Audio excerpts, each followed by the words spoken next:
알면 편한 심리학 알편심. 오늘의 이야기 시작합니다.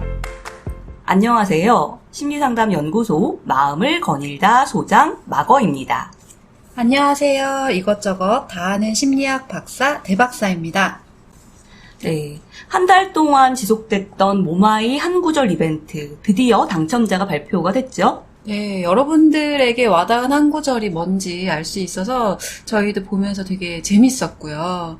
그리고 곳곳에 숨어져 있는 그 한 구절을 찾는 재미도 있었습니다. 네, 저희가 공지사항에 팟빵 공지사항에 올려두었으니까요. 당첨자분들은 확인하시고 모바일 상품권 받으실 연락처를 저희 알편심 이메일로 보내주시면 감사하겠습니다. 네, 이벤트는 이렇게 마무리되지만 저희 모마이 모든 마음에는 이유가 있다. 참 좋은 책이에요. 네, 누구에게나 선물하기도 좋고 또 이런 평들이 있더라고요. 이거를 소장하고선 필요할 때마다 꺼내보는 그런 좋은 책이 될 것 같다라는 그런 평들이 있더라고요. 네. 그래서 저도 가끔 꺼내봅니다. 제 스스로 뭔가 좀 어려움을 느낄 때 꺼내보면은, 이렇게 우리가 좋은 말들 썼구나. 이럴 때 있거든요. 그래서 여러분들도 이벤트와 관계없이 이 책에 대한 관심 계속 부탁드립니다. 오늘 주제는 아마 많은 부모님들, 그리고 뿐만 아니라 우리 지금 이 순간순간 살아가면서 매일매일 좀 힘들다 이렇게 생각하시는 분들이 다들 귀를 쫑긋 해볼 만한 주제인 것 같아요. 바로 감정에 대해서 좀 다뤄보려고 하는데요. 특히 오늘은 우리 유쌤과 함께 아이의 감정을 어떻게 잘 다룰 수 있을지에 대한 여러 가지 이야기들을 해보려고 합니다. 네, 다시 돌아온 유쌤. 네, 반갑습니다. 안녕하세요. 상담하는 보통 엄마 유쌤입니다. 네, 앞서 소개시켜 주셨는데 이제 우리가 매 순간 우리도 아주 많은 감정을 순간순간 느끼는데 정말 아이들을 보고 있으면 아이들이야말로 정말 감정의 결정체, 감정 덩어리라고 느껴져요. 그러니까 아이들이 하는 말의 대부분이 감정 표현이고 물론 뭐 이것저것 요구하는 욕구의 표현도 많지만 감정을 정말 몸으로 말로 매 순간 드러내는 것 같아요. 근데 또 이제 그런 감정, 아이들의 감정 표현에 따라서 우리 부모들의 마음이 정말 많이 오르락내리락 하죠. 맞아요. 그리고 때론 그런 생각도 들지 않아요? 내 마음도, 내 감정도 제대로 통제하지 못하는 상황에서 어떤 작은 존재, 작지만 또 소중하기도 하고 감당이 안 되는 그 존재의 감정까지도 내가 어떻게 해줘야 된다라는 그 부담감이 좀 부모로서의 무게를 더 무겁게 만든달까요? 그렇죠. 맞아요. 그 아이들의 감정을 좀 잘 대해주고 반응을 해주고 싶은데 사실 우리가 어떤가요? 아이들의 감정에 공감도 또 해봤다가 막 버럭 화도 내봤다가 좀 이제 그런 감정을 어떻게 해야 될지 몰라서 혼란스러워하는 경우가 되게 많은 것 같아요. 그래서 이제 이럴 때 우리가 어떻게 아이의 감정에 대응을 해야 되는지, 내가 이렇게 하는 게 맞는지, 혹시나 아이들한테 부정적인 영향을 끼치지는 않은지 굉장히 많은 고민들을 우리 부모님들이 하실 것 같아요. 근데 아까 제가 초반에 꼭 부모님 아니라도 관심을 가질 만한 주제다 했는데 아마 오늘 이야기를 잘 들어보시면 내 감정도 저렇게 다루면 되겠구나. 혹은 내가 지금 감정에 이렇게 좀 서툰 게 예전에 이런 것들 때문이었구나 라고 좀 자기를 이해하는 시간이 될 것 같다는 기대가 됩니다. 네.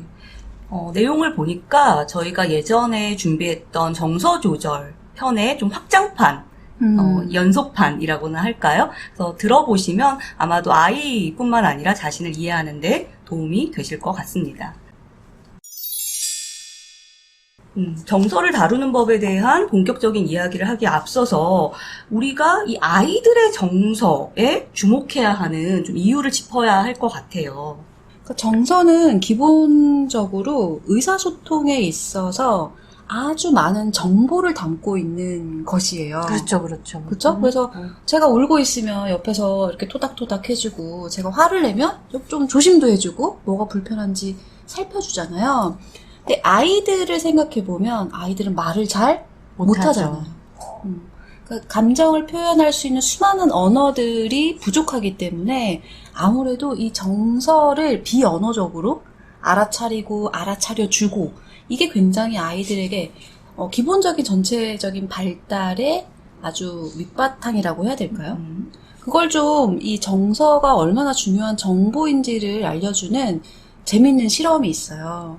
시각절벽 실험이라고 혹시 들어보셨어요? 저희 심리학 개론에 나오는 거잖아요. 그 아주 그림도 오래전에 배웠던 내용 같네요. 맞아요. 네네. 그 그림도 딱 이렇게 막 나오잖아요. 네. 이렇게 시각절벽 말 그대로 시각적으로 절벽처럼 보이는 것입니다. 그래서 아이들을 아주 어린 아이들을 약간 높은 탁자 같은 데다가 올려놔요. 근데 이제 이 탁자는 투명한 유리판으로 되어 있어가지고 어느 정도 가다 보면은 그 중간 부분이 낭떠러지처럼 보이도록 이렇게 설계가 되어 있는 거죠. 그러니까 애들이 볼 때는 절벽처럼 보이니까 기어가다가 멈칫하게 됩니다. 근데 이때 이 탁자의 끝쪽에 앉아있는 엄마가 일로와 이렇게 하면서 이렇게 환영하는 얼굴을 하고 괜찮다라고 이렇게 미소 지어주면서 이러면 아이들이 멈칫하다가도 싱긋 웃으면서 이렇게 다시 기어와요. 근데 반면에 엄마가 안 돼 이런 표정을 지으면서 이렇게 좀 손을 저으면서 이런 신호를 보내면 아이가 그냥 우두커니 딱 앉아가지고 거기서 기다리고 있죠. 그러니까 표정만으로도 아이들이 엄마 표정을 보고도 다 그걸 느끼는 거네요. 그렇죠. 안전한지 아닌지. 네. 그러니까 아직 인지 기능이 발달하지 않아서 언어 정보를 다 알 수 없는 아이들조차도 얼굴에 드러나는 표정이나 어떤 분위기나 이런 걸 가지고 소통을 할 수 있다는 점에서 정서가 아주 어린 시절부터 굉장히 중요한 부분이라는 것을 우리가 알 수 있죠. 무엇보다 이제 제가 이 실험에서 좀 주목했던 점은 평소에 아이랑 엄마가 안정적인 관계, 우리가 소위 애착이라고 하죠. 안정적인 애착 관계를 형성하고 있을수록 이 정서에 대해서 더 잘 반응한다는 거예요. 그러니까 웃는데 안 오는 애가 있고, 엄마가 막 안 된다고 막 이러는데도 막 기어오는 애가 있는데, 이거는 정보를 제대로 반영하지 못하고 있는 거잖아요. 근데 이게 관계의 질에 따라서 좀 달라지더라. 이런 게 있었어요. 그러니까 부모를 신뢰하면 부모의 반응에 더 많이 신뢰를 보내고 그거에 따라서 적절한 반응을 할 수 있다라는 말로도 이해가 되겠네요. 맞아요. 그러니까 우리가 부모로서 자녀를 대할 때 원하는 게 바로 지금 마거님이 말씀하신 서로 신뢰관계 속에서 내가 보내는 시그널을 탁 잡아채고 거기에 맞게 행동하는 걸 기대하는 거잖아요. 그래서 오늘 우리가 정서를 다루면서 그런 기초를 쌓아볼 수 있을 걸로 기대가 됩니다. 근데 아이들의 정서를 우리가 좀 부모를 믿고 이렇게 정서를 잘 알아차리고 거기에 적절하게 대응하도록 도와주고 싶죠. 도와주고 싶은데 참 아이들의 정서를 다루기가 어려운 게 늘 아이들이 방글방글 웃고 좋은 감정만 느끼는 게 아니어서 우리가 참 더 어려운 것 같아요. 특히 특히나 아이들의 감정 중에 부정적인 감정을 느낄 때 부모가 참 거기에 대해서 조금 더 민감하게 반응하게 되고 더 힘들어하게 되는 것 같단 말이에요. 네. 그래서 이 부정적인 정서를 사실은 아이들이 느낄 때 좀 좋은 감정만 느끼고 긍정적인 감정만 느끼면 되는 거 아닌가? 아이들이 꼭 그렇게 부정적인 감정을 잘 느끼게 도와줘야 되나? 좀 그런 어떤 의문도 또 생기는 것 같아요. 그러니까 부모로서는 아이가 늘 행복했으면 좋겠고 그쵸. 피할 수 있다면 피해서 안 느꼈으면 좋겠고 그쵸. 그런 덜 심정이죠. 힘들었으면 좋겠고 맞아요. 상처 안 받았으면 좋겠고 그러니까 기본적으로 우리가 부정적인 감정을 느끼고 표현하는 것은 좀 힘든 거다. 안 좋은 거다. 이게 좀 깔려있긴 한 것 같네요. 맞아요. 아이뿐만 아니라 어른들도 맞아요. 그렇고요. 맞아요. 그런데 우리가 이제 부정적인 정서들이 갖고 있는 사실 기능적인 측면들이 있어요.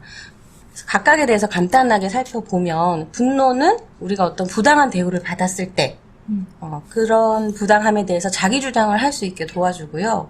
슬픔은 내가 어떤 상실을 겪었을 때나 통제할 수 없는 상황에서 좀 외부적으로 피해를 입었을 때 그런 슬픔을 표현함으로써 사람들한테 위로도 받을 수 있고 또 유대감도 형성할 수 있고요. 또 불안이나 두려움은 나한테 어떤 위험이 자각되기 때문에 거기에 대해서 좀 대비를 하고 준비를 할 수 있게 도와주는 그런 기능을 또 갖고 있거든요. 그러니까 이런 정서가 없다고 생각해보면 오히려 더 끔찍하죠. 자기 자신을 보호할 수도 없고 원하는 것을 얻을 수도 없고 그러니까 우리가 좀 감당하기 힘들어서 피하고 싶은 정서라도 그 나름의 기능이 다 있기 때문에 어느 하나 허투루 버릴 게 없다. 그렇죠. 그러니까 아이들도 이런 걸 느끼는 걸 배우고 잘 경험할 수 있도록 돕는 게 필요하다. 이런 얘기네요. 그렇죠. 사회적으로 잘 적응할 수 있게 도와주는 길인 거죠. 왜 그런 거 있잖아요. 고통도 느껴야지 자기를 보호할 수 있다고. 예를 들어서 굉장히 위험한 상황에 처해서 막 피가 철철 나는데 그 고통을 못 느끼면 이거를 그대로 방치하거나 아니면 더 위험한 상황에 자기를 몰아넣을 수 있잖아요. 그러니까 신체적인 고통도 그렇게 필요한 것처럼 정서적인 어떤 불편감 내지는 부정적인 것들도 경험하고 표현하는 게 굉장히 중요하겠네요. 맞아요. 근데 사실 이제 아이들은 자기의 감정을 뭐 슬픔이다, 분노다, 두려움이다, 불안이다 이렇게 명확하게 규정을 하기가 되게 어렵고 그냥 잘 모르는 것 같아요. 모를 때가 훨씬 어른들도. 많죠. 맞아요. 어른들 남 얘기가 아니에요. 그러네요. 네네.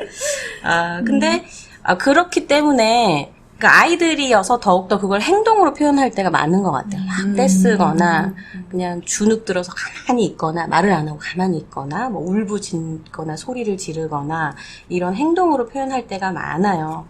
근데 그럴 때 누군가가 그 아이의 감정을 알아주거나 알아주는 경우 그리고 그렇지 않은 경우랑은 그 결과가 천지 차이가 나는 것 같아요. 그러니까 제가 지금 들으면서 감정을 느끼는 건 굉장히 본능적이지만 감정을 적절하게 표현하는 건 학습되는 거다라는 생각이 드네요. 그리고 저는 그런 장면 떠올랐어요. 왜 어린아이들이 길바닥에서도 막 드러눕고 막 사지를 막 발버둥을 치면서 자기의 감정을 표현하잖아요. 대표적인 그리고, 장면이죠. 네네. 그리고 그렇게 했을 때 부모들이 특히 괴로워한단 말이에요. 쟤는 누굴 닮아서 저래? 막 이러면서 엄청 괴로워하는데 어쩌면 그런 사지를 막 사용해서 할 수밖에 없을 만큼 강렬한 정서를 경험하고 있다는 것이고 말로는 다 표현할 수 없기 때문에 그렇게라도 표현하는 거다. 맞아요. 라고 좀 받아들이면 맞아요. 한결 수월할 것 같기도 하네요. 그리고 어떻게 보면 그것이 내가 지금 이만큼 힘들고 고통스러우니 어떻게 좀 해달라라는 어떤 도움의 요청을 의미하는 것이기도 한 것 같아요. 네, 그래서 그런 아이들의 감정을 조금이라도 빨리 너무 격해지기 전에 또는 격해졌더라도 빨리 알아차리고 또 그런 감정을 이해받은 아이들이 또 금방 감정을 추스르고 안정이 되기도 하거든요. 근데 이럴 때 우리가 넌 왜 그래? 이러면서 막 무시하고 그것을 그냥 억압하고 이러면 문제가 쌓이는 거죠? 그렇죠. 그러니까 내가 어떤 감정을 표현했는데 거기에 대해서 야단을 맞거나 좀 억압이 되면 이상하다. 내가 뭐가 잘못됐나? 또는 내가 이렇게 힘든데 왜 아무도 나를 봐주지 않지? 이렇게 의아해하면서 더 위축이 된다거나 아니면 더 알아줘 하면서 더 막 크게 울부짖거나 이렇게 과하게 발전하는 경우, 고조되는 경우가 많아지는 것 같아요. 그러니까 그 사지 발버둥 치는 애들이 처음부터 그렇게 하진 않는 것 같아요. 그렇죠. 그러니까 처음엔 조금 울고 그랬는데도 안 알아주고 그러니까 참 어떻게 보면 어른들이 세게 표현해야 대응을 해주기도 하잖아요. 그러니까 학습을 시키는 거죠. 아까 마거님이 학습되는 것 같다라는 말씀하셨는데 세게 강하게 표현할수록 네가 원하는 걸 얻을 수 있어를 우리도 알게 모르게 좀 학습시키지 않았나 이런 생각도 드네요. 맞아요. 근데 보통 지금 아까 말씀하신 그런 부모들의 반응이 사실 우리가 아주 많이 볼 수 있고 또 저도 하기도 하는 그런 반응이거든요. 그래서 이제 우리가 부모인 우리가 아이의 부정적인 감정에 어떻게 대응하고 있는지를 먼저 좀 살펴보는 것이 좋을 것 같습니다. 이제 부모가 아이들의 감정에 어떻게 반응하고 있는지에 대한 또 재미있는 실험이 있어요. 실험을 한 좀 유명한 연구가 있는데 이제 가트맨이라고 하는 박사님이 있는데 그 가트맨 박사가 영상을 통해서 생태 분석과 생체 반응을 한 이제 과학적인 연구가 있는데 이게 어떻게 하냐면 그 팩맨이라는 게임 아세요 혹시? 네. 네네네. 뺑뺑뺑뺑 팩맨이라는 게임이 그 1980년대 초에 등장을 했는데 그 가트맨 박사가 먼저 부모들한테 그 게임을 가르쳐 줬어요. 어떻게 하는지. 그 다음에 부모가 아이들한테 가르쳐 주게 한 거예요. 근데 우리가 이제 게임을 처음에 배우면 하다가 잘 될 때도 있고 그래서 좌절하기도 하고 하다가 잘 되면 막 신이 나고 그런 여러 가지 감정을 아이들이 느낄 수가 있는데 그럴 때 부모가 아이의 감정에 대해서 어떻게 대응하는지 관찰을 해본 거예요. 그리고 부모가 그런 반응을 보일 때 아이들의 태도와 표정이 어떻게 변하는지 또 심장박동이나 혈압이 또 어떻게 변하는지 스트레스 호르몬이 얼마나 분비되는지 이런 것들을 이제 몸에 부착을 해서 그런 것도 관찰을 했다고 해요. 되게 큰 실험이었네요. 그렇죠. 또 어색하게 하지 않기 위해서 실험 환경을 우주선처럼 만들어서 아이들한테 우주복을 입히고 그 안에 이제 여러 가지 장치를 부착해서 실험을 했다고 하네요. 그렇게 하면서 아이들이 게임을 하고 부모가 코칭을 하도록 했는데 그 과정에서 부모들이 뭐 잘했어 이렇게 하기도 하고 이렇게 해야지 라고 좀 짜증을 내기도 하고 실망을 보이기도 하고 격려를 하기도 하고 그런 여러 가지 반응을 보인 거죠. 그래서 부모와 아이가 그런 어떤 감정적인 상황에서 상호작용하는 걸 봤더니 한 4가지 정도의 유형이 관찰이 됐다고 해요. 근데 저는 이 실험 상황 너무 이해가 되는 게, 뭐 게임인데 뭐 그렇게까지 감정 몰입이 되겠어? 싶기도 한데, 저만 해도 저희 아이가 뭐 색종이 하나를 자르는 것만 봐도 막, 아니 그게 아니잖아! 막 이랬다가, 뭐 색칠이라도 조금만 좀 잘하면, 잘하면? 뭐 천재 났네, 천재 났어. 이렇게 되거든요. 그러니까 이게 뭔가, 그 뿅뿅뿅 게임이지만 네, 네. 엄청난 정서가 들어갔을 거다 이런 생각이 맞아요. 드네요. 이게 우리 한국에서도 그 최성희 박사가 게임을 했는데 보드게임 가지고 또 게임을 하고 실험을 하고 관찰을 했다고 해요. 4가지 되게 궁금한데요. 하나하나 좀 설명해 주시면 좋을 것 같아요. 네. 첫 번째 유형은 축소 전환형이라고 해요. 이게 말 그대로 감정을 축소시키는 거예요. 별거 아니야. 이렇게. 그러니까 그 감정을 좀 해로운 것으로 여기고 아이가 보이는 감정을 해로운 것으로 여겨서 최소화시키거나 무시하는 거죠. 뭐 예를 들면 아이들이 막 무서워하거나 막 힘들어하거나 이랬을 때 뭐 그런 걸로 그렇게까지 반응해. 맞아요. 하나도 무서운 거 아니야. 됐어 막 이렇게 맞아요. 하는 거. 그러니까 제 막 얘기네요. 저도 그렇게 많이 하거든요.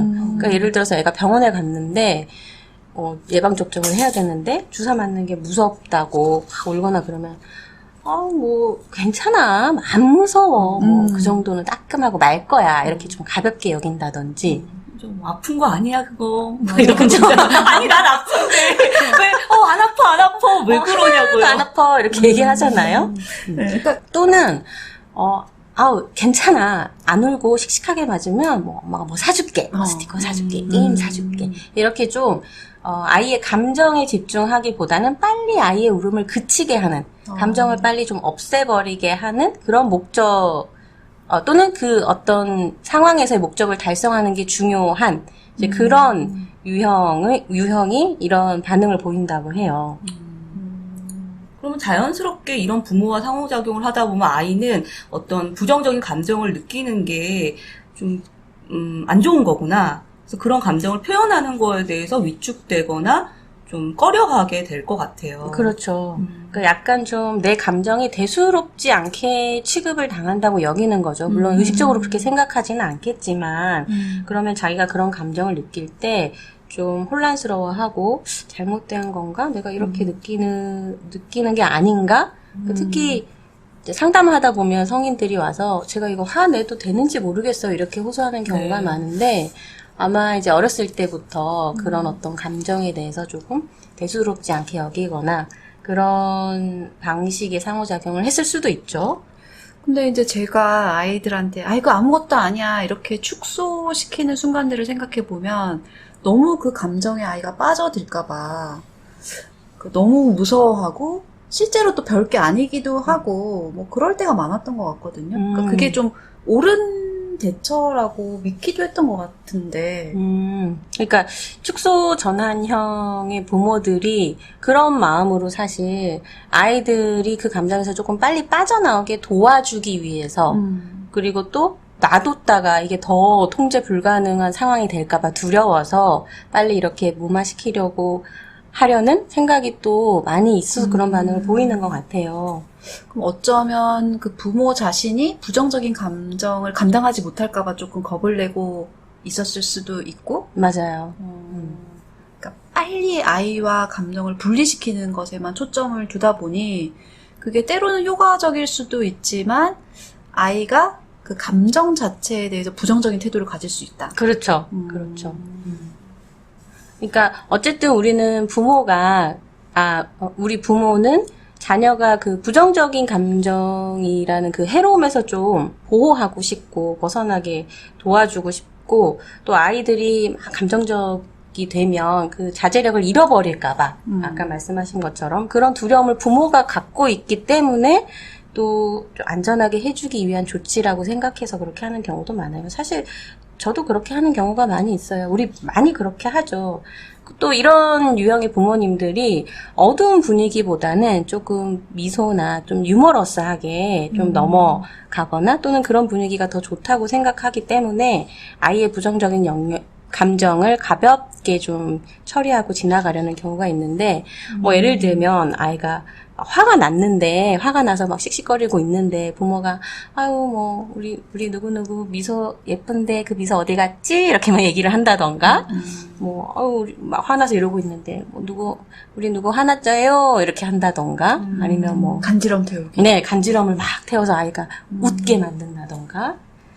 근데 저한테는 이게 약간 좋은 거 아닌가? 그러니까 뭐랄까 우리도 왜 어른들도 심각한 상황에는 우리 유머의 힘 이런 거 했었잖아요. 그러면서 좀 가볍게 상황을 보고 그래서 좀 승화라고 해야 되나?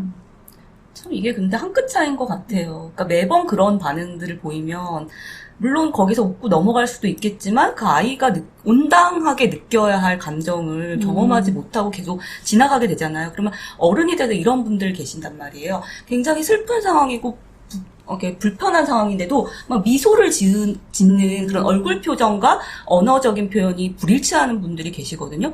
그런 분들은 아마 그런 경험을 혹시 어릴 때 하셔서 그런 것이 아닐까 이런 생각이 지금 문득 떠오르네요. 저는 타이밍도 좀 중요한 것 같아요. 그러니까 그 감정에 빠져 있거나 감정을 이해받지 못하는 상황에서 유머를 사용했을 때 그게 제대로 이제 승화의 기능을 작용하기가 좀 어려운 것 같거든요. 오히려 자기를 우습게 만들었다라고 생각할 수도 있으니까요. 그러니까 자기 자신의 감정에 대해서 유머나 이런 거를 시도하는 건 자기 거니까 괜찮지만 아이의 감정은 온전히 그 아이의 것인데 어른의 입장에서 평가해서 야, 이건 그럴 만한 게 아니니까 웃고 넘겨. 이거는 너무 지나친 통제일 수 있다는 맞아요. 거죠. 그러니까 내 감정이 아니기 때문에 그렇게 가볍게 만드는 것이 문제가 될 수 있다. 맞아요. 근데 그게 사실 아이의 감정의 무게를 온전히 어른이 느끼기가 되게 어려운 게 저희 이제 둘째 얘기를 해보자면 저희 둘째가 굉장히 감정적인 아이인데 딸내미고 감정적인 아이인데 어느 날 그 발매트 있잖아요. 발매트가 약간 그 양탄자처럼 생겼어요. 그 양탄자 위에 올라가서 이렇게 몸을 왔다 갔다 하더니 갑자기 이건 왜 마법의 양탄자가 아닐까? 나는 날고 싶은데 왜 사람은 날지 못할까? 그러면서 감정이 자꾸 고조되더니 급기야는 엉엉 우는 거예요. 정말 진심으로 눈물을 뚝뚝 흘리면서 나도 날고 싶은데 나도 새처럼 날고 싶어 하면서 막 우는 거예요. 근데 사실 저는 공감이 안 되죠. 공감이 안 되고 조금 귀엽기도 하고 좀 웃기기도 하고 그 상황 자체가 근데 이제 저는 알잖아요. 또 공부도 했잖아요. 그래서 비웃거나 그러면 안 될 것 같아서 그냥 좀 안아주면서 그래 사람은 날지 못하지. 근데 그렇게 날고 싶었구나. 또 공감도 해주고 안아주고 토닥토닥 거려줬어요. 그러니까 조금 진정이 됐다가 또 막 울다가 또 토닥거려주니까 또 진정이 됐다가 그러더라고요.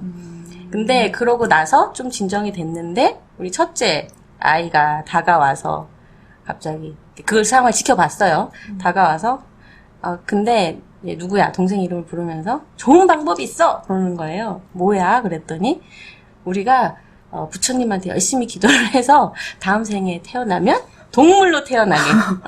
열심히 기도해서가 아니라 이번 생에 나쁜 짓을 좀 해서 사람이 아니라 윤회 사상을 믿는 거군요. 새로 태어나게 해달라고 하면 된다. 이렇게 얘기를 하는 거예요. 근데 그게 조금 유머러스하게 첫째가 딱 던졌는데 그때 이제 다 같이 좀 빵 터지고 기분이 조금 개운해지는 그런 경험을 했던 것 같아요. 그러니까 아마 근데 아이가 막 울고 있을 때 첫째가 다가와서 그렇게 했으면 그게 별로 작동을 안 하고 작용을 하지 않고 더 막 울거나 그게 무슨 말이야 하면서 그랬을 수도 있었을 것 같거든요. 그 전에 유쌤이 그 감정을 충분히 수용해주고 또 읽어줬기 때문에 그게 이제 잘 작동을 한 거네요. 네, 그렇다고 생각하고 있어요. 네네. 그러니까 감정을 축소시키는 것 자체가 언제나 문제는 아니고 알아주지도 않은 채로 축소부터 하는 게 문제다라고 그쵸. 여러분들이 기억을 하시면 더 그게 도움이 중요한 될 것 같아요. 그럼 두 번째 유형은 뭐죠? 두 번째 유형은 그럼 못 써. 억압 유형입니다. 이것도 억압 유형. 좋네. 네. 그러니까 억압 유형은 앞서 말씀드린 축소 전환형하고 좀 많이 공통점이 많이 있어요. 근데 조금 더 부정적이고 조금 더 엄하게 아이의 부정적인 감정에 대해서 옳고 그름으로 판단하고 질책하고 비판하고 심지어는 감정 표현을 했다고 해서 좀 벌을 주거나 혼내거나 감정이 잘못된 거라고 비난하는 그런 정도로 조금 더 과하게 또는 심하게 감정에 대응을 하는 유형이에요. 또 그쳐 막 이런 거죠. 그쵸? 너 계속 이러면 엄마한테 혼나. 막. 그러니까, 너무 찰떡인데 입에 달라붙었네요. 아니 제가 저 스스로 이 억압 유형을 많이 쓴다는 걸 어떻게 알았냐면 저희 첫째가 둘째한테 이렇게 억압을 시키더라고요. 그러니까 둘째가 조금이라도 투정을 부리고 이러면 첫째가 너 언니가 그러지 말랬지? 울면 혼나? 이렇게 말을 하는데 그게 너무 전 거죠. 반성합니다. 네. 많이 보고 배우는 거죠, 아이들도. 네네. 근데 이제 뭐랄까, 그러니까 좀 이것도 역시 어른의 입장에서 감정의 정도나 옳고 그름을 판단한 상태에서 이건 되고 이건 안 되고 이걸 제가 정해줬었던 것 같아요. 그래서 내가 허용한 감정에 대해서는 표현해도 되고 내가 허용하지 않은 것에 대해서는 조금이라도 티가 나면 그거는 미숙하고 안 되는 거고 이렇게 아이에게 정보를 주고 있었다 이런 생각이 드네요. 특히나 아이들이 울 때 우리가 이런 표현을 많이 쓰는 것 같아요.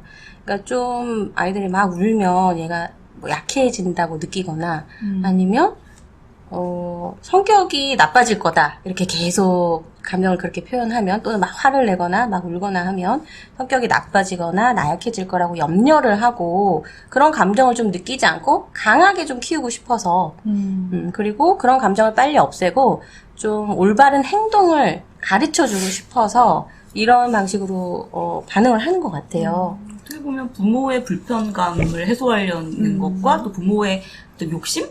욕구? 이런 것들이 반영된 행동이겠네요. 그렇죠. 솔직히는 억압시키는 게 가장 쉬운 방법이었던 것 같긴 해요. 그러니까 그 순간에 불편함, 모두의 불편함을 다 해소시키는 딱 한마디 딱 하면은 모든 게 딱 정리가 되잖아요. 그러니까 그런 쉽고 빠르게 처리해버리려는 그런 욕구가 아니었나 맞아요. 싶네요. 그리고 보통은 그런 경우를 보면은 아예 감정보다는 행동을 보고 판단을 하는 것 같아요. 저렇게 하면 안 되지. 저렇게 울고 뗐으면 안 되지. 그 청소년의 경우에 사실 이런 부모와의 상호작용이 좀 많은 것 같은데, 예를 들어서 뭐, 아빠가 아이한테 훈계를 하려고 앉혀놓고, 너 왜 그랬어? 이렇게 하면 안 돼. 저렇게 하면 안 돼. 하고 점잖게 이야기를 해서 아이가 별말 없이 이렇게 고개를 푹 숙이고 듣다가, 이야기가 다 끝나고 방에 들어갈 때 문을 쾅 닫고 들어간다든지, 그럼 이제 보통 부모님들이, 야! 다시 나와! 그렇죠. 왜 와! 누가 문을! 너 그거 어디서 배운 버릇장물이야? 다시 나와서 문 다시 살살 닫고 들어가! 뭐 이렇게 한다든지, 아니면 다시 나와서 다시 훈계를 한다든지. 그 행동 이면에 있는 감정에는 전혀 관심을 두지 않고. 그렇죠. 그냥 얘가 뭔가 부모한테 도전하는구나, 반항하는구나, 이렇게 또 부모 나름대로 해석을 해서 또 화가 나서 그렇게 하는 것 같아요. 그런데 이렇게 좀 감정을 보였다는 이유로 야단을 맞거나 매를 맞으면서 자란 아이들이 또 감정을 폭력적인 형태로 표출하기도 또 쉽다고 해요. 그러니까 화가 나면 자기가 그 화를 좀 조절하거나 좀 참거나 알아차리거나 하는 대신에 소리를 지른다거나 무조건 뭐 주먹이 먼저 나간다거나 이렇게 좀 충동적이거나 공격적인 행동을 할 가능성이 있다고 합니다. 중요한 얘기네요. 이렇게 억압을 많이 시키는 부모들은 그런 걸 하지 말라고 억압하는 것일 텐데 이게 오히려. 그거잖아요. 풍선 같은 거잖아요. 여기를 누른다고 해서 그 공기가 없어지는 게 아니라 오히려 더 불룩 튀어나와서 팡 터지는 것 같은 효과가 부작용이 있을 수 있다. 맞아요. 그러니까 감정이 소화되고 흘러가는 게 아니라 말 그대로 억압되는 거죠. 억눌려져 있어서 이게 오히려 특히 청소년기에 나중에 엇나가거나 뭐 비행을 저지르거나 그런 방향으로 나아가는 경우도 많이 있어요. 그리고 또 약간 술, 담배나 이런 문제에도 더 빨리 노출되는 경향이 있다면서요? 그렇죠, 그렇죠. 뭐 성에도 또 일찍 눈을 뜬다거나 좀 일탈 행동을 한다거나 그렇게 하는 비율이 또 연구 결과 또 높다고 합니다. 아마 이 방송 들으시는 분들 중에 좀 나이가 있으신 남자분들이 내가 예전에 억압 많이 당했구나 이런 생각 좀 하실 것 같아요. 그러니까요. 또 특히 우리 한국의 남자들이 좀 울면 안 되고 뭐 3-4번 태어나서 3-4번 누가 정했는지 누가 모르겠는데 정했어, 진짜. 진짜 3번은 누가 정했는지 모르겠는데 이렇게 울면 남자답지 못하다 이렇게 많이 혼나고 나약하다 남자 새끼가 울고 그러냐 이런 얘기 굉장히 많이 듣잖아요.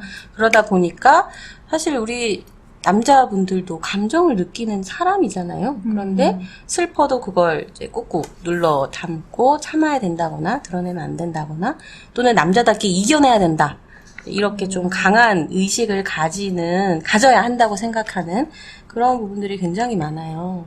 아까 요셉이 말한 거랑 너무 일맥상통하네요. 억압된 채로 자랐던 남자들이 되게 가부장적인 감정을 엄청 폭력적으로 표현하는 어른으로 성장하는 경우가 왕왕 있는데 이 억압 유형에서 좀 그걸 좀 찾을 수 있긴 한 것 같네요. 근데 이게 꼭 부모 자녀 관계에서뿐만 아니라 학교 현장에서도 선생님들이 이런 반응을 보이는 경우가 되게 많더라고요. 그 우리 아이 학교 담임 선생님이 이제 아이가 하는 말이 2학년이거든요. 반 친구 중에 어떤 애가 장난감을 열심히 만들다가 뭐가 하나 이렇게 부러졌나 봐요. 아이고, 애써서 속상하지, 만들었는데 그럼. 속상하죠. 근데 걔가 너무 속상한 나머지 이제 울었대요. 울었더니 선생님이 2학년인데 왜 울어? 이렇게 얘기하셨대요. 2학년 울면 안 돼요? 1학년 아니라는 거죠. 2학년인데 왜 울어? 이렇게 얘기를 하셨대요. 그리고 또 우리 아이가 방과 후 축구를 하는데 어느 날 이제 축구를 하다가 비가 와서 우산이 없었던 거예요. 그래서 엄마가 이따가 와야 되는데 올지 안 올지 애가 불안한 거죠. 불안해서 눈물을 글썽글썽하고 울고 있으니까 선생님이 우리 애가 축구부 에이스거든요. 축구부 에이스가 왜 울어? 이러는 거예요. 에이스는 울면 안 왜 돼. 이렇게 전제가 많죠? 울어야 아니, 우는 거예요. 뭐야, 손흥민 엄청 잘 울거든요? 이렇게 국대에서 인터뷰할 때마다 울잖아요. 얼마나 인간적이에요. 근데 어떤 그런 전제들이 아이를 되게, 내가 남자면 2학년이면 축구부 에이스면? 에이스면 울면 안 되나? 좀 위축되고 그런 얘기를 들으면 저는 좀 속상하더라고요. 그렇죠. 우는데 뭐 조건이 있나? 슬프면 우는 거지. 그렇죠. 근데 그런 마음을 갖기가 부모가 또는 선생님이 바라보는 입장에서는 쉽지 않고 또 그게 아까 말씀하신 대로 빨리 그 상황을 해결하는 방법으로 쓰시는 것 같아요. 이거와의 또 완전 반대의 결을 가진 유형도 있잖아요. 네, 맞아요. 이게 방임 유형이라고 해요. 방관이라고도 하는데 모든 감정을 다 받아줘요. 그러니까 굉장히 수용적이고 감정에 공감은 해주는데 행동에 대한 한계나 지침은 주지 않는 거죠.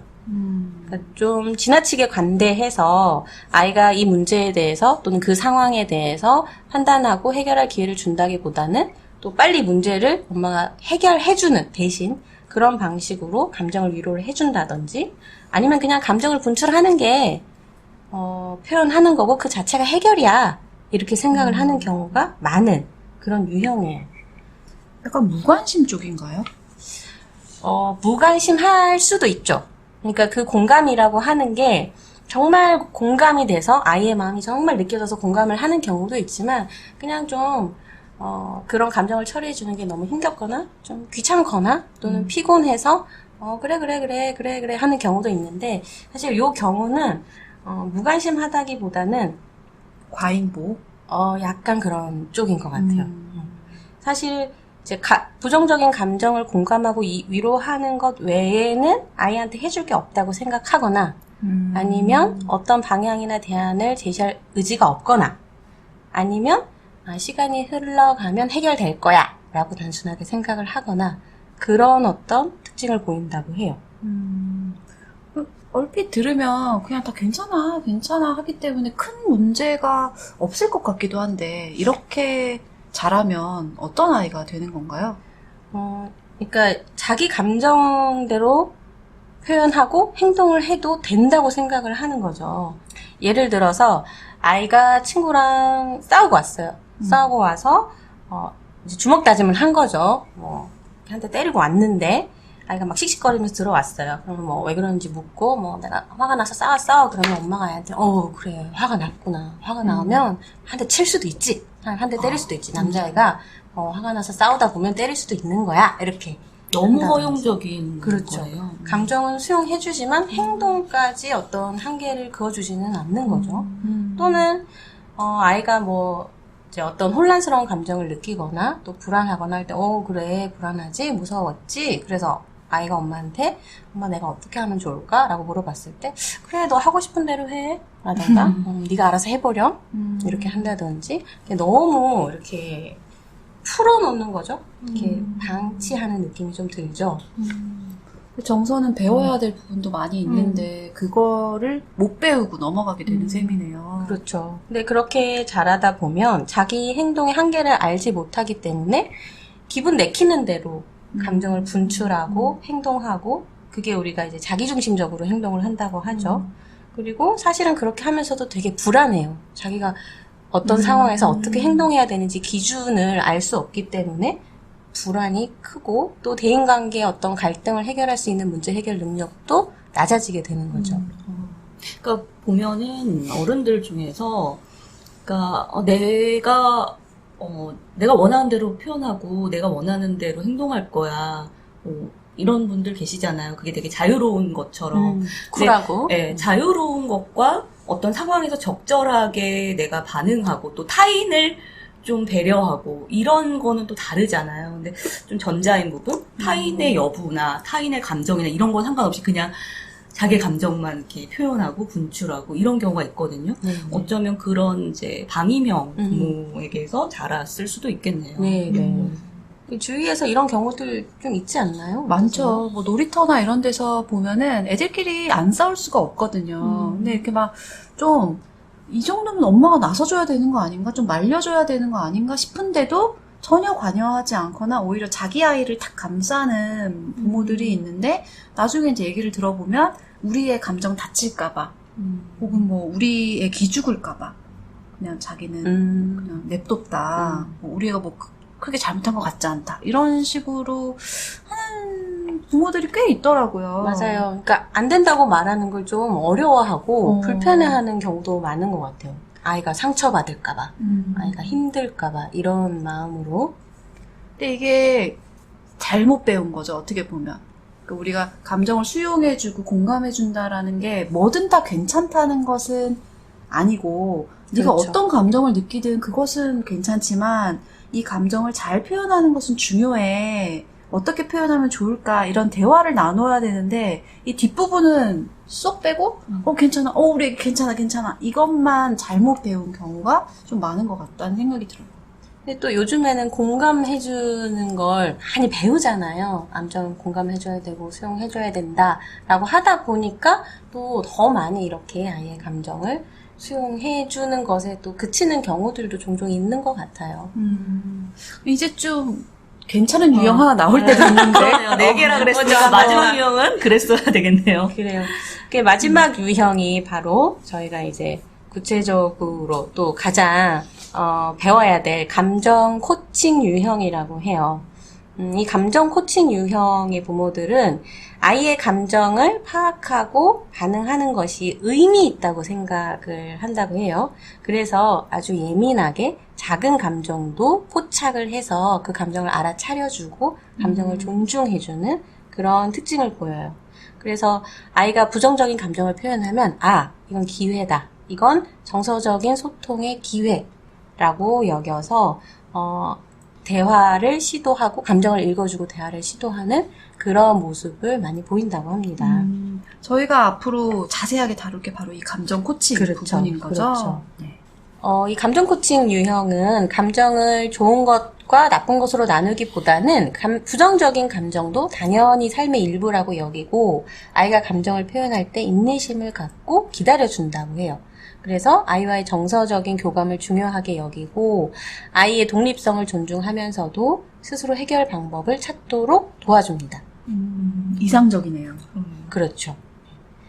그래서 이런 유형의 부모와 상호작용을 많이 한 아이들은 자기 감정을 표현하는데 편안함을 느끼고 자기 감정을 신뢰하고 또 문제를 해결하는 것을 배운다고 해요. 이 감정 코칭을 자세히 다룬 책이 있는데요. 그 가트만 박사랑 또 우리나라의 최성애 박사가 같이 지은 내 아이를 위한 감정 코칭이라는 책이 있어요. 저희도 이 자료를 준비하면서 그 책을 많이 참고했는데 그 책에 감정 코칭 유형의 부모의 예를 든 부분이 있는데 그 장면을 한번 제가 이야기를 해볼게요. 충치 치료를 받아야 하는 아이예요. 근데 충치 치료 무섭잖아요. 그럼요. 저도 무서운데. 근데 그 충치 치료 치과 가는 게 무섭고 싫다고 막 발버둥을 치면서 큰 소리로 울어대는 장면이에요. 근데 이제 이때 아빠가 아이의 감정을 읽어주는 거예요. 그래, 치과 가는 게 무섭지? 싫지? 아빠도 어릴 때 치과 가는 게 참 무서웠어. 이렇게 공감을 해주는 거예요. 그러면 아이가 치과 가는 걸 두려워하는 건 나쁜 일이나 이상한 일이 아니구나. 아빠는 내 기분을 이해해 주시는구나. 이렇게 느끼는 거죠. 그러면 그 다음에 이제 아이가 아빠도 그랬어요? 아빠는 치과 가기 싫을 때 어떻게 했어요? 이렇게 물어볼 수 있는데 그럼 이제 아빠가 아빠는 그때 할머니 손을 꽉 잡고 속으로 열을 샜어. 그 다음부터는 충치가 생기지 않게 이를 잘 닦았지. 이렇게 이야기를 하는 거죠. 그리고 감정 코칭형 부모님들이 행동의 한계도 설정해 주는데 이런 경우에 아이한테 그런데 충치 치료를 받지 않으면 다른 이도 더 상하게 돼. 그러니까 치료는 꼭 받아야 해. 이렇게 한계 규정을 해주고 어떻게 하면 우리 누구누구가 덜 무섭고 덜 아플 수 있을까? 이렇게 생각해 보게 하는 거죠. 그리고 함께 대안을 찾는 거예요. 아이가 여러 가지를 생각할 수 있는데 뭐 예를 들어서 아빠가 내 옆에서 손 꽉 잡아주세요 한다든지 뭐 옆에서 지켜봐 주세요 이럴 수도 있고 다음부터 이 열심히 닦을게요. 사탕이나 초콜릿 덜 먹을게요. 이런 답을 할 수 있는 거죠. 그래서 아이가 이 과정을 통해서 아무런 훈계나 비판을 받지 않고도 두려울 때 어떻게 하는지 이가 썩지 않으려면 어떻게 하는지를 깨닫게 되는 거죠. 굉장히 이상적인 흐름이죠. 근데 이게 듣다 보니까 이게 감정과 이성을 골고루 다루는 방법이라는 생각이 들어요. 한축에서는 감정을 수용해주면서 또 한축으로는 문제 해결을 함께 해나가는 맞아요. 이 통합적인 과정이 이루어지기 때문에 이상적인 모델이 아닐까 이런 생각이 드네요. 그러니까 우선은 느끼고 있는 감정에 옳고 그름이 없다라는 걸 받아들여준 점이 저는 아이한테 되게 좋았을 것 같아요. 그게 감정 코칭 유형의 핵심인 것 같아요. 네, 감정에는 옳고 그른 것이 없다. 근데 듣다 보면 어떻게 매번 애들이 그 감정 덩어리라는 표현을 아까 쓰셨잖아요. 네. 그래서 하루에도 수십 번씩 부정적인 감정을 표현하는데 그때마다 붙잡고 너의 감정은 이런 거구나. 뭘 해볼까. 못할 것 같아요. 네, 당연히 못하죠. 그건 당연히 비현실적이고 매번 그렇게 할 수는 없고요. 근데 이제 반가운 소식은 이 감정 코칭을 10번 중에 3번 정도만 해도 괜찮다고 해요. 매번 그럴 필요는 없군요. 네. 그러니까 10번의 상황이 이렇게 펼쳐지는데 그 중에 3번만 이렇게 해도 다 7번은 이렇게 안 해도 네. 효과가 있다. 네. 반가운 소식이네요. 그렇죠. 안심이 되네요. 네. 아니 제가 어제 이거를 대본이라고 해야 될까요? 저희가 준비한 내용들을 본 다음에 실제로 저희 아이 예방주사를 맞으러 갔어요. 그러니까 애가 이제 주사 맞는 거 진짜 싫어하거든요. 그러니까 막 안 간다부터 시작해서 막 난리도 아니었어요. 그래서 이 장면이 딱 떠올라가지고 우선은 설명을 해줬죠. 왜 예방주사를 맞아야 되고 이것이 진짜 아프고 싫은 일일 수 있다라는 것에 대해서 막 얘기를 해주고 주사를 맞기 직전에 제가 그럼 우리 어떻게 해볼까 막 이랬더니 자기가 손을 꼭 잡아달라 어째달라 뭐 이렇게 했어요. 그래서 제가 이제 걔한테 우리 바늘이 딱 들어가면 숫자를 딱 10가지만 세보자. 왜냐면 저희 애가 요즘에 숫자 세는 거에 엄청 재미가 붙어가지고 왠지 통할 것 같은 거예요. 딱 10번까지 셌는데도 계속 아프면 울어도 돼. 근데 10번은 한번 세보자 이랬어요. 근데 진짜로 2방을 맞았는데 한 방 맞았을 때 10번을 진짜 자기가 셌어요. 와. 그래서 막 칭찬 듣고. 흥미롭네요. 네. 근데 2번째는 또 아픈 주사가 있잖아요. 네, 그렇죠. 아프죠. 딱 났는데 하나 둘 와! 이렇게 된 거예요. 근데 그때 너무 고마웠던 게 의사 선생님이 이제 얘가 뭔가 조절하려고 애쓴다는 걸 아는데 실패한 거잖아요. 그러니까 선생님 그걸 알고 그러셨는지 모르겠지만 이 주사는 안 울 수가 없어. 너무 아픈 주사라서 2까지만 센 것도 진짜 잘한 거야. 이렇게 말씀해 주시니까 애가 그 경험을 실패로 받아들이지 않고 막 이렇게 어깨 뿜뿜해가지고 자기가 성취 되게- 경험이네요. 그쵸. 그래서 뭔가 아이가 이렇게 좀 정서 조절을 한번 배운 느낌? 그래서 저는 이게 도움이 됐던 것 같아요. 이 네. 코칭 사례 경험이 되게 도움이 됐던 것 같아요. 근데 궁금한 거는 이게 유형이잖아요. 이 유형이 이렇게 한 사람한테 이렇게 고정된 건가요? 저도 이거 궁금해요. 왜냐면 저는 그러니까 이게 또 결국은 부모가 얼마나 지금 에너지가 있느냐랑 관련되는 것 같거든요. 그래서 저는 평소에는 억압하거나 축소하거나를 많이 쓰지만 또 방금 예를 든 것처럼 제가 기분 좋고 좀 상태 좋을 때는 코칭을 시도할 때도 있거든요. 네, 그래서 네. 때때로 유형이 바뀌는 것 같은데 어떤가요? 그러니까 대부분의 그 양육자들이 한 가지 유형만 딱 갖고 있지는 않고요. 몇 가지 유형이 이제 혼재되어 있는데 그 중에서 한두 가지 유형이 좀 치우쳐져 있다고 해요. 근데 우리가 좀 별로 의식하지 못하고 행동할 때나 좀 다급한 상황에서 튀어나오는 그 반응이 기본 유형이라고 저런. 합니다. 저의 기본은 억압이네요. 그런가요?